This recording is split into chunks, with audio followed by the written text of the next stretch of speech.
you guys, this is Dee Edwards. I am the Master Coach and President of the Startup Business Factory, and I will assist you with moving from idea to execution to building a profitable, sustainable business and a big old bank account. Thank you guys so much for tuning in, and thank you so much for catching the replay. So on today's video, I want to talk to you about how to never give up. That's right. Oftentimes when our back is against a wall, we find ourselves dealing with situations, especially when they start to bombard us, we find ourselves growing weary. But in today's video, I want to encourage you not to give up. So before I get into this study, into this message, I want to encourage you to share this video out, because I know there's somebody that's on your timeline who feel like giving up, who feel like throwing in the towel. But I'm going to give you a few strategies that's going to keep you in the game. So be sure to share this out. Hey, Janetta. Hey, Rosemary. What's up, D-Lynn? What's up, girl? So listen, you guys, don't forget to share this video out. So while you're sharing this video out, let me tell you guys this. I want to give you an opportunity to join me at Pump Up the Volume Entrepreneurship Summit, which is being held April 28th, this Saturday from 2 to 5 p.m. Y'all got it? I'll drop the link below. So y'all ready? Y'all ready? What's up? Hey, Sonia. Hey, Tanika. Hey, you guys, thanks so much for sharing this out. Let's go ahead and jump right into it. All right, so the first thing that I want to tell you about not giving up is to let you know that you have more than one opportunity to hit the bull's eye. Oftentimes when we go through what seems like failure, or when life starts to happen, we feel like this is the only chance that I have to win. But I want you to know that you have more than one opportunity to win. You have more opportunities to win than you do losing. If you do not stay in the game, if you do not stay in the fight, if you do not try again, you will lose. That's how what you're going through will not work for your good, because you decided to quit. So if you're at a point in your business and you tried everything that you know to try and things are not working out, and if you get this far in it and you said that I'm going to quit, I'm going to throw in the towel, then guess what's going to happen? You're never going to see what the outcome of your labor was going to be. If you've been married and you feel like, oh, there's nothing else that I can do to make this marriage work, why don't you try something different? Try something different. Let's say that you've already decided to quit. Let's say that you've already decided to throw in the towel, right? And your back is against the wall and nothing is working for you. What I want to tell you today is to try again. As long as there is life in your body, there's a possibility of you winning. You can win if you don't quit. And see, what I need you to do is just change your view, change your perspective on how you look at what you're going through. And I'm not just saying this just to be saying it. I'm telling you guys this because I have lived through this. There's so many things that I've had to overcome in my life, and I almost gave up. So if you guys don't believe me, let me testify real fast. One of the things, when I met my husband already had kids. See, I was the one that said, you know what, I'm going to wait until I get married to have kids. And never in a million years did I think that I was going to face so many hardships with having children, to the point that I lost 4 of my babies and 3 of them I had to bury. And so of course, you know, I went through a lot of emotional turmoil when it come to just being a wife and being a mother. And I was telling God, I was like, listen, God, I'm trying to do this thing right, and if everything that I desire you're not going to give to me, God, I have sacrificed my time and my life taking care of other people's kids, and you're telling me that I can't have my own kids? Can you imagine what I went through? The mindset, what the enemy was trying to plant in my mind. So every time I got pregnant, the enemy would try to tell me that I was going to lose my baby. And every time that I fed into the lies, guess what happened? I lost my babies. The fear, I felt like the fear that I was living in was the reason why I didn't give birth. Or my babies did not live. It was the fear that I gave into. But when I made up in my mind that regardless of the outcome, that I was going to stay in it, that I was not going to quit, I was not going to give in, and that I was going to try again, here I am with my baby who's about to turn 6 years old. And I'm excited about that because she's the evidence of my faith. She's the evidence of the things that I hope for. She is my evidence, and I want her to be your evidence as well, not to give up and not to throw in the towel. And I want to encourage you to try it again. Y'all, I had 4 pregnancies, and I'm talking about 4 pregnancies. 3 of them, I had to go on maternity leave. 3 of them, my water broke. 3 of them, I left the hospital with a teddy bear. 3 of them, I had to go back and celebrate other people who had what I wanted. And so I went through that. That was one of the hardest challenges that I went through in my life, believing God for something that fear kept telling me that I wasn't going to have. But what would have happened if I would have allowed fear to be birthed so much so in me that I said that I was never going to try again? What would the outcome have been? I would never have experienced the opportunity to give birth to my own baby if I would have allowed fear to set in. And so if I would have quit it, if I would have thrown in the towel, if I would have been so angry with God, if I would have allowed my emotions to get the best of me, I would never be able to celebrate her 6th birthday in a few weeks. So I don't know what it is that you're facing in your life right now. I don't know what it is that you're facing in your business today. But I believe that this is divine for me to make this video to encourage you to try again. And let me tell you how I know that this is divine. It's because I didn't want to make this video at this time. It's divine because I tried to make it yesterday and the enemy interfered. Because y'all know that the enemy, he interferes with the airwaves, right? And so I almost didn't make this video, but I felt pressed today to stop what I was doing to encourage whoever needed to hear this to try again. Woo! Woo! Woo! The Holy Spirit I almost spoke in tongue on that one, y'all. The Holy Spirit wanted me to make this video to encourage you to just try again. And I didn't even have it in my plans to talk about my experience with childbirth and infertility. I shared that with you all because I want you to know that you got to try it again. Even if you just tell God, I'm just going to try one more time. Give me the grace. Give me the endurance. Give me the faith. Give me the mindset to try again. That's all you need.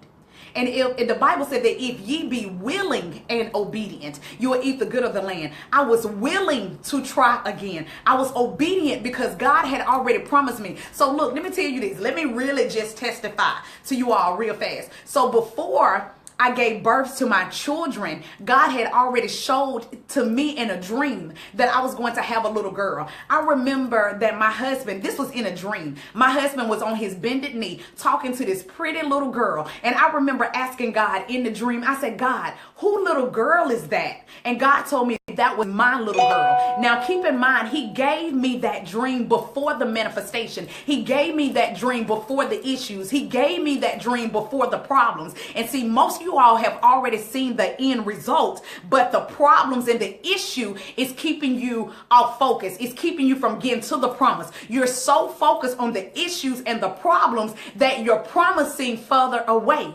And so God would give you the end from the beginning to give you hope, to give you faith, to press through what you may have to go through in order to get to what he had for you. See, y'all need to hear me because I know this prophetic, because this wasn't my intentions. So I know that you really need to hear this and you need to embrace this. God gave me the promise. He showed me my little girl first. This is before I ever got pregnant. And every time I got pregnant, check this out. Every time I got pregnant, I was pregnant with boys. All 4 of my kids that I lost, they were all boys that I was pregnant with. So every time I would get pregnant, you know, I just knew that I was pregnant with a girl because that's what God showed me in the dream. So I'm like, God, what is going on? Why am I keep getting pregnant with these boys? And I didn't know that God showed me my little girl because she was going to be the evidence of things that I hope for. And so that's why I want you guys to understand that God has already given you the evidence. He's already showed you. He's already promised you it. He's already shown you the end results. You got to stay focused on that as you get through the trials and tribulations that you may be facing today.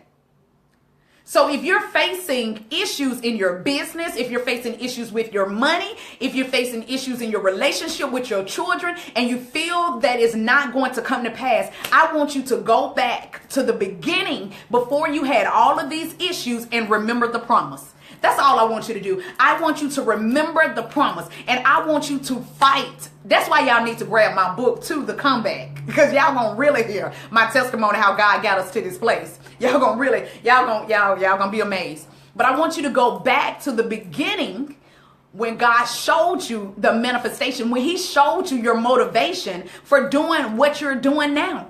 God showed you that you were going to be a successful business owner. God showed you that you were going to travel the world. God showed you that you were going to be a millionaire. God showed you that you will have longevity in your marriage. God showed you that your children was going to be successful. And then the enemy came in and he began to distract you with all of these issues and these problems. Let me tell you, the doctor started telling me that I wasn't going to ever have any children. It was so bad to the fact that I remember, let me tell you, Lord have mercy. Y'all about to really be blessed with this.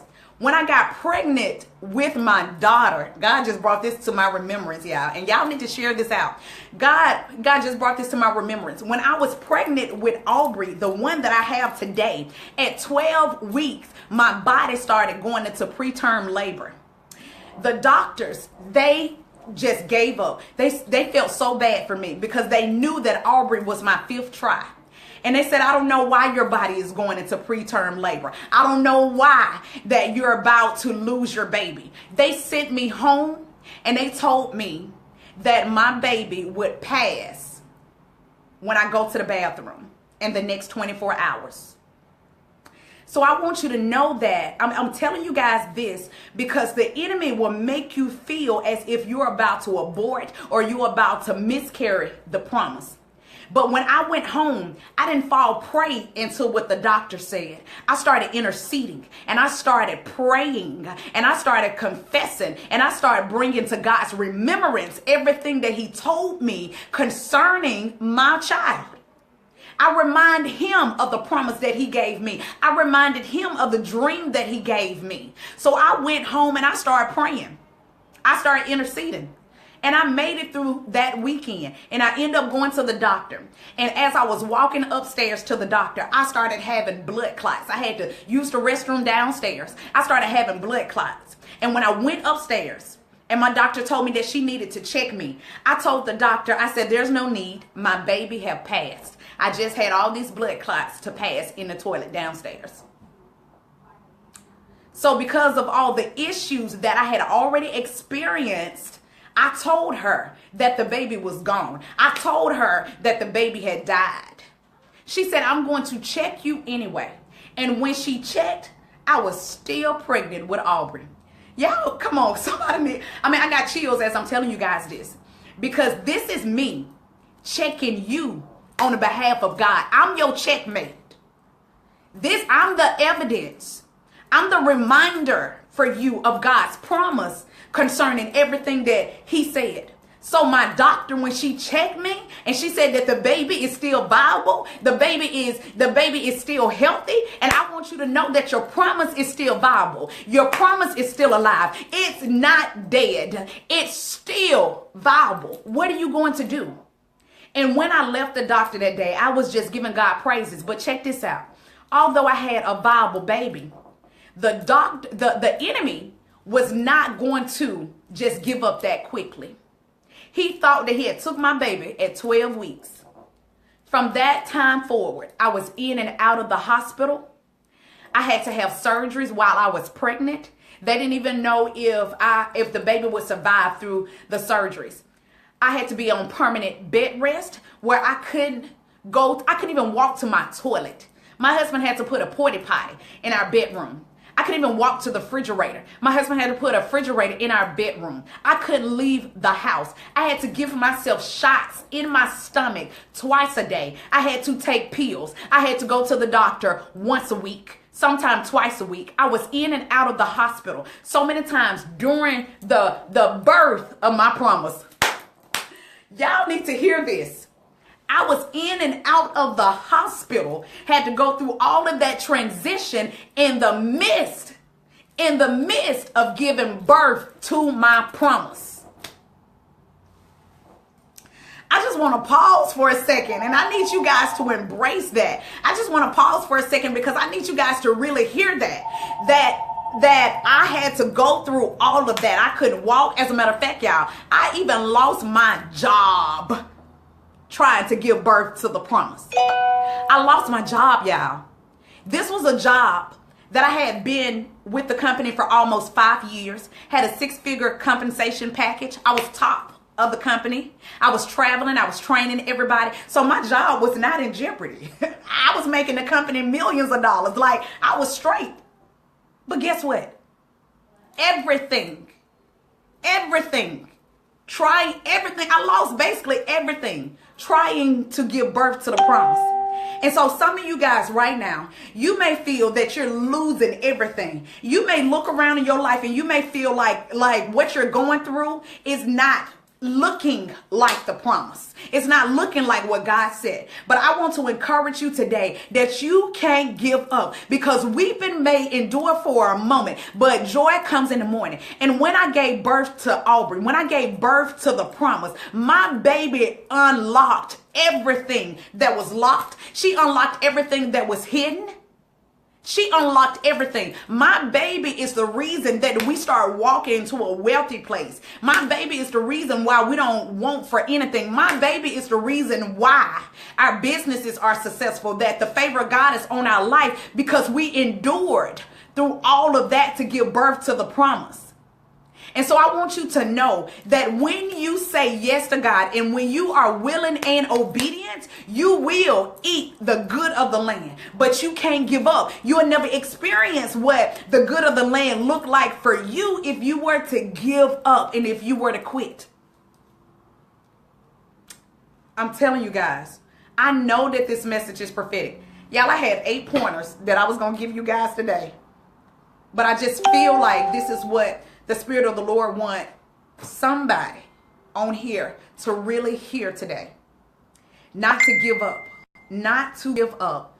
You are closer than you think. If you quit, you will never experience what God has for you. But if you just try again, if you just ask God, help me.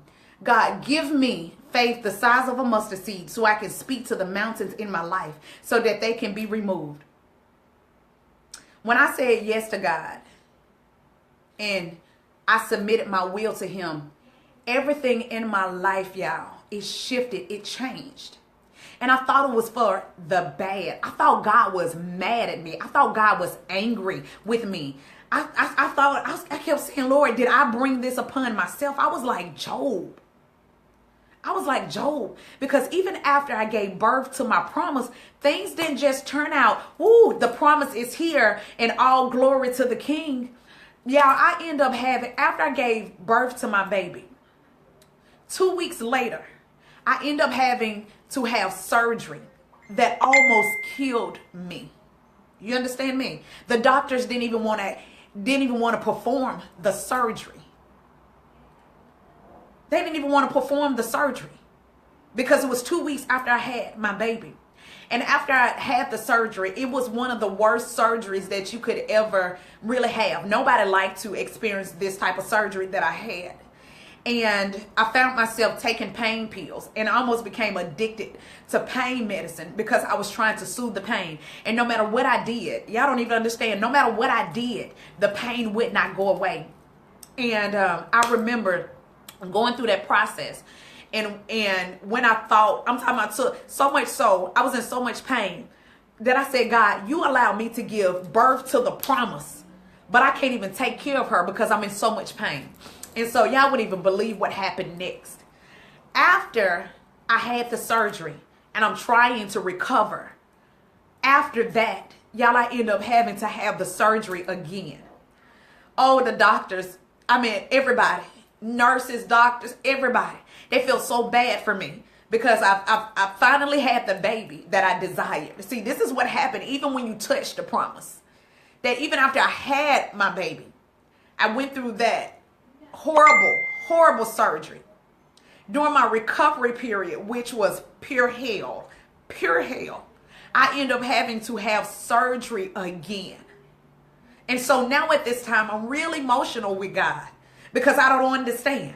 I'm like, God, I'm doing your will. Y'all, I'm telling you, totally sold out to God. I'm sacrificing.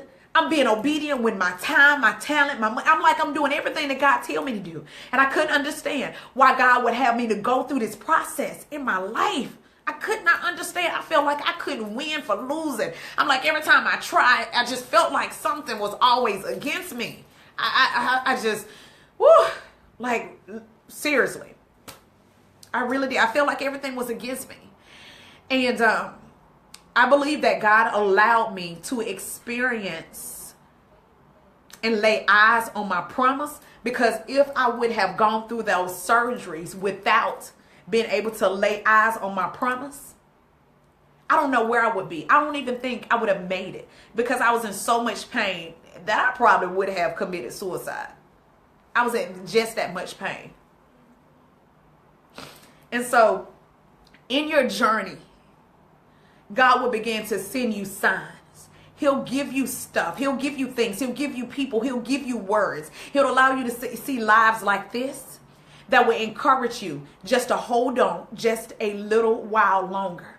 And see, people are so busy judging what they see on the outside. They're so busy thinking that they know somebody's life. That's why I'm unapologetic about my life and everything that God has given me, because people don't understand the hell, the tears that I've gone through in order to get to where I am today. So when I ride with my windows down. When I pull up at my house, I'm good. I'm Gucci. I'm excited about it. I love everything that God gave me because I cried for it. I pushed for it. I pressed for it. I prayed for it. I survived for it. And so when God bring you out of whatever that you in, make no apologies about it. People need to see believers with substance. People need to see believers with material wealth and gain. And if you don't like it, you can get off the live. I want you to know that God wants us to have things. I want the finer things in life. I'm not selling it. That's you who say, I ain't gonna pay $1,000 for a purse. That's you that say, I ain't gonna pay this much for a car. That's you. But when you go through the things that I've been through in my life, I tell God, I deserve it. Yep, God, thank you. Bring it on. I deserve it. I deserve it. And I believe that God is going to pay you, Rosemary, D. Lynn. I think God is going to pay you for everything that he's going to reward you for everything that you've gone through. But you can't give up. You're going to have to press in this season in order to obtain it. Whew. I just pray that this message has really been a blessing to you, Christy and Starnisha and Crystal, Erica and Trina, and the rest of you guys. I just want to say thank you so much for tuning in. I do want you to share this broadcast out because I know that I did not just interrupt my day. Y'all don't understand. I'm preparing for the event this weekend. But I told you I had other pointers that I wanted to share with you all. So I know that this message that I'm sharing with you guys is all God. I ain't planning on coming on here telling y'all my business. That wasn't my plan. That wasn't my plan. But I know that this was the word of the Lord, and I know that he wants to encourage someone. I know he wants to encourage you, Natalie. I know he wants to encourage you, Ray Nelly, not to give up. Try again. Keep trying. Keep pressing. Miss Edison, keep pressing. D. Lynn, I want you guys to keep pressing. Keep pressing. And I want to leave you with one of my favorite scriptures. Yeah, when I read this scripture in the Bible, it really, hey, Pastor Drina, this scripture is one that I turn to at all times. Hey, Christy, this scripture is, I don't even know where it is, but I know it's the word of the Lord. It says that many are the afflictions of the righteous. Do y'all understand what that means? It said many are the afflictions of the righteous. So that means that many trials and tribulations, like many troubles that you will experience, so many afflictions are of the righteous, not of the sinners, not of unbelievers, of the righteous. Many are the affliction of the righteous, but God delivers you from them all. Whew. Yeah, I need y'all to find it. And I need you to put it on your mirror. I need you to put it on your refrigerator. I need you to put it somewhere. Many are the, okay, come on, Ray Nelly. Psalms 34:19. Thank you, Ray Nelly. Yeah, post that. I want you to quote that over and over again. When you start going through, just say, many are the afflictions of the righteous, but God deliver us from them all. God is going to deliver you from everything that you're going through, but you can't give up. Psalms 34:19. 34:19. Psalms 34:19. Psalm 34:19. I want to just say it over and over again until you just remember that. Psalms 34:19. Many are the affliction of the righteous, but God will deliver you from them all. Have an amazing day, you guys. I love you.